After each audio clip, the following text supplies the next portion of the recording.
Olá, 30/7/2023, nesse final do dia do domingo, eu venho aqui exercer a minha fé, uma fé que me machuca, que me fere, mas que não me mata. Venho exercer essa fé passando uma mensagem, que desde o dia que eu li essa mensagem, eu tô com ela queimando no meu coração, Deus fica me incomodando para eu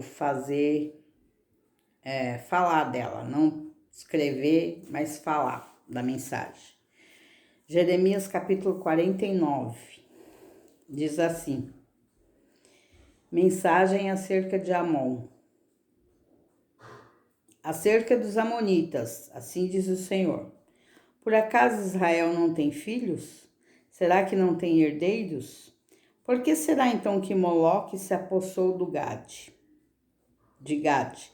Por que seu povo vive nas cidades de Gade? Portanto, certamente vêm os dias, declara o Senhor, em que farei soar o grito de guerra contra Rabá dos amonitas. Ela virá a ser uma pilha de ruínas, e os seus povoados ao redor serão incendiados. Então Israel expulsará aqueles que o expulsaram, diz o Senhor. Eu vou ler só até aqui, porque o foco da mensagem realmente é esse, né? Muito difícil que o povo de Israel adquira as promessas de Deus, quando tem muito urubu em torno, né, das promessas de Deus ao povo de Israel. Gente que torce contra, gente que fica neutro, que poderia fazer e não faz, e gente que torce a favor, mas que muitas vezes torce a favor, mas está distante, torce a favor, mas não caminha junto, torce a favor, mas oscila, né? Uma hora tá de um lado, outra hora tá de outro, uma hora ouve uma pessoa, outra hora ouve outra pessoa, fica em dúvida, fica uma inconstância de que lado deve ficar. E aqui se refere aos amonitas, né? Um povo que não era do povo de Deus, mas que Deus tem o propósito de dar escape, de salvar, né? Enquanto Jesus não voltar, Deus tem o propósito de salvar alguns de todos os povos, né? Mas a Bíblia declara que o povo dele é o povo de Israel. E aqui está bem claro, né? Que esse povo amonita, nessa passagem, queria ficar com o que era do povo de Israel. O povo de Israel tem matriarcas, tem patriarcas, né? E dos patriarcas e dos matriarcas vêm os herdeiros, vêm os filhos, né? E aqui o povo amonita estava querendo ficar com o que era dos herdeiros do povo de Israel. E aí Deus já deu a sentença aí para eles, né? Que se cumpriu na época, e os amonitas, eles deixaram legado na terra, né? Deixaram pessoas ainda nos milhares de anos, nos milênios, mas ainda tem descendentes de amonitas na terra. Então, Deus está decretando essa sentença, né? Para eles, aqui, ó. Portanto, certamente vem os dias, declara o Senhor, em que farei soar grito de guerra contra Rabá dos amonitas. Rabá é uma cidade, vamos dizer, ou um estado, né? Um estado daquele país, daquele povo. Ela virá a ser uma pilha de ruínas, o Senhor está dizendo. E os seus povoados ao redor serão incendiados. Então Israel expulsará aqueles que os expulsaram. Então o jogo vai virar, né? Esse jogo divino, pela declaração da palavra do Senhor Jesus Cristo, Senhor dos Exércitos, ele vira qualquer cativeiro. Ele vira porque ele tem promessa para o povo de Israel. E as promessas de Deus nunca tiveram e não tem data de validade.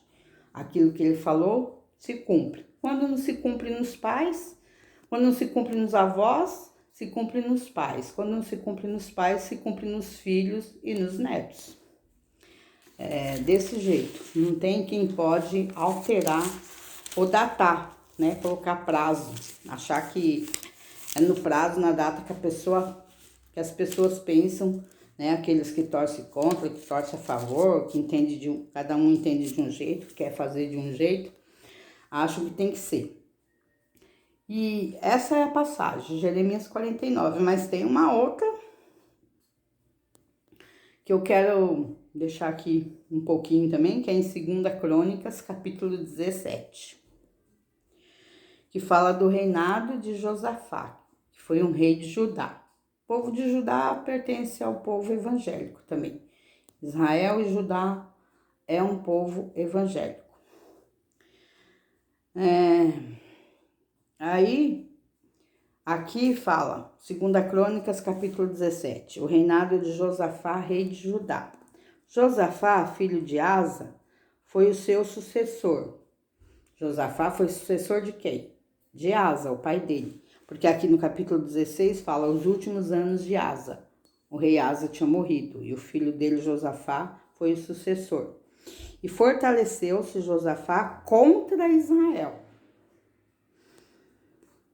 Posicionou tropas em todas as cidades fortificadas de Judá e pôs guarnições em Judá e na cidade de Efraim, que seu pai Asa tinha conquistado. Então, ele deu uma sequência ao trabalho do pai dele.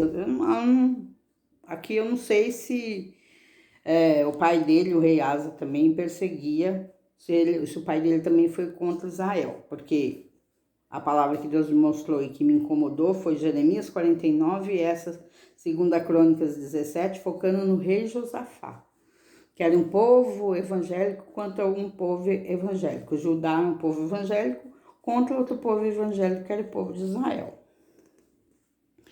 Então, o rei aqui, Josafá, pôs guarnições em Judá e na cidade de Efraim, que seu pai tinha conquistado. O pai dele começou conquistando essa cidade de Efraim. Esses dias no grupo aí da família, Deus me mandou uma palavra para interceder por Efraim, Manassés e Benjamim. E olha só, agora eu lembrei disso agora. E o Senhor esteve com Josafá, porque em seus primeiros anos ele andou nos caminhos que seu predecessor Davi tinha seguido. Então, Josafá no começo foi um bom rei, governou bem, agradou a Deus, que estava fazendo as mesmas coisas que o rei Davi, um outro rei aí, deve ter sido líder dele, porque Josafá era seguidor, sucessor do pai dele. Mas não quer dizer que ele era liderado pelo pai dele, pode ser que ele era de uma outra liderança. Por exemplo, o pai dele podia ser de uma denominação e ele de outra. Porque se ele seguiu os passos de Davi, no começo ele estava agradando a Deus. Não consultou os Baalins, que eram os deuses falsos, Josafá no começo, mas buscou o Deus de seu pai e obedeceu aos seus mandamentos e não imitou as práticas de Israel. Então aqui, Israel não estava agradando muito a Deus, né? Porque Deus estava elogiando aqui Josafá, que não imitou as práticas de Israel. O Senhor firmou o reino de Josafá e todo o Judá lhe trazia presentes, de maneira que teve grandes riquezas e honra. Ele seguiu corajosamente os caminhos do Senhor. Além disso, retirou de Judá os altares ao idólatras e os postes sagrados. Eu não vou ler tudo, né? O foco é falar de um rei Josafá que no começo agradou a Deus, como está falando aqui. Mas depois, se você ler o capítulo todo, você vai ver que ele começou a desagradar a Deus. Ele começou a fazer coisa errada, né? Como não existe perfeito, né? Mas ele começou a fazer coisa errada porque começou a ser influenciado. Não sei, Deus põe no meu coração de falar de influências dos jovens. Porque tem uma outra passagem que fala que os jovens falaram que iam pôr um fardo muito mais pesado do que os pais deles puseram, entendeu? E aí, se eu não me engano, era contra o rei Davi. Então aqui Deus está me dando de falar que uma das influências que Josafá possa ter se desviado foi ter seguido conselhos de jovens, amigos, de infância, né? Porque Josafá devia ser mais na categoria de jovem, porque ele era sucessor do pai dele, rei Asa, que morreu. E também por causa de Acabe, ó, no capítulo 18, a profecia contra Acabe. Então Josafá também fez uma parceria, uma aliança, um pacto com o rei Acabe, que também não era do povo de Deus, o rei Acabe. Então tudo isso vai fazendo a pessoa que começou bem não terminar bem. Mas porque ele não era do povo de Israel. O povo de Israel também muitas vezes se desviava, pecava. Tem muitas passagens na Bíblia de sentenças da parte de Deus para o povo de Israel. Mas cada tempo é um tempo, cada exortação é uma exortação, a forma de Deus corrigir cada povo, cada tempo, né? E aqui ele quer que eu fale sobre Josafá, né? Que começou bem e não terminou bem. Provavelmente por influências, como eu senti agora, poderia ser influências de conselhos dos jovens, e porque alinhou com Acabe, aqui no capítulo 18, aí logo em seguida a morte de Acabe veio, né? E Josafá ainda, aqui no capítulo 19, fala que ele que indicou, ele que nomeou os juízes. Então ele indicava, ele dava nome, com todos esses percalços aí de Josafá, ele ainda teve uma grande missão, que foi de nomear juízes, no capítulo 19, tá? E eu não me lembro, mas eu acho que é nessa passagem. Foi nessa passagem mesmo, no capítulo 18, ia ter uma guerra, e aí um que ia para a guerra perguntou, você não tem nenhum profeta que você pode consultar, né? Se eu devo ir para essa guerra? Aí a outra parte falou, tem, mas eu não gosto dele porque tudo que ele fala é contra mim, né? E esse que ele estava citando, que tudo que ele fala era contra ele estava se referindo a Josafá. Aí mandou chamar ele. Gente, eu estou enganada, não foi Josafá aqui no capítulo 18, foi Micaias. Aí mandou chamar Micaias, aí Micaias veio, aí respondeu lá sobre a guerra para aqueles dois que estavam consultando ele, se deveriam ir para a guerra, e Micaias falou que deveria ir sim. E aí, aquele que falou que não gostava daquele profeta, porque só falava o que ele não gostava, se alterou e deu um tapa na cara de Micaias, né? E aí falou e mandou prender Micaias para Micaias passar pão e água. Aí falou que quando ele voltasse da guerra, ele ia decidir o que fazia com Micaias. Aí Micaias falou, se você retornar, não foi Deus que falou pela minha boca, né? Porque Micaias tinha certeza que o que ele tinha falado, a resposta que ele tinha dado sobre a guerra para aquele homem, tinha sido da parte de Deus, que Deus é quem deu para ele aquela palavra. E aí falou que... Aí Micaias falou para ele, tudo isso está no capítulo 18. Micaias falou para ele, se você voltar da guerra, não foi Deus que falou por minha boca. E aí Micaias ainda respondeu, no versículo 20, o meu óculos está embaçado, tá ruim de ver aqui, viu? Aí Micaias respondeu, você descobrirá no dia em que estiver se escondendo de quarto em quarto. Então, isso também tá falando no meu coração, no dia que você vai descobrir aquele que deu tapa na cara de Micaias, no dia que você estiver se escondendo de quarto em quarto. Se esconder de quarto em quarto pode ser o quê? De cela em cela? De quarto em quarto pode ser um palácio onde tenha uma mansão onde tenha muitos quartos, a pessoa tem uma alternativa de ficar mudando de quarto, ou uma estadia, né? Onde a pessoa esteja hospedada em algum lugar e fica ali muito tempo hospedado e fica mudando de quarto em quarto, com algum objetivo. E aqui dá a entender que, com certeza, o objetivo desse era um objetivo para o mal, né? Onde Micaias tinha profetizado, que ele ia descobrir, né? Que Micaias era profeta de Deus, que foi Deus que mandou dar aquele recado, como Deus está falando aqui por esse vídeo, sobre a vida daquele que deu um tapa na cara do servo de Deus.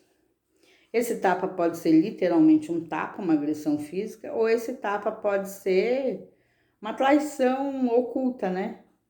Uma afronta oculta, uma calúnia, uma acusação, um documento roubado, várias formas de se dar um tapa na cara, né? Nem sempre tapa na cara significa agressão física. Mas aqui nesse caso, nessa passagem, foi. Micaias levou um tapa na cara. Fiquem com Deus, que Deus faça com que tudo colabore para o bem daqueles que amam a Deus. Sempre Deus é bom, o tempo todo Deus é bom. E sempre Ele vai defender, proteger, justificar o povo dele. Ele usa até dos ímpios, até, né, tem passagens aí, muitas passagens na Bíblia que mostram que ele usa até dos ímpios para beneficiar o povo dele. Tem gente que tem ímpios que ele aprova, que seja bênção na vida do povo dele, e tem outros que ele não aceita de forma nenhuma que a bênção de um ímpio chegue nas mãos, chegue na vida do povo dele. Fiquem com Deus e que Deus proteja todo o povo dele na face da terra, os fiéis, os arrependidos, os que ainda vão verdadeiramente se converter e os já convertidos.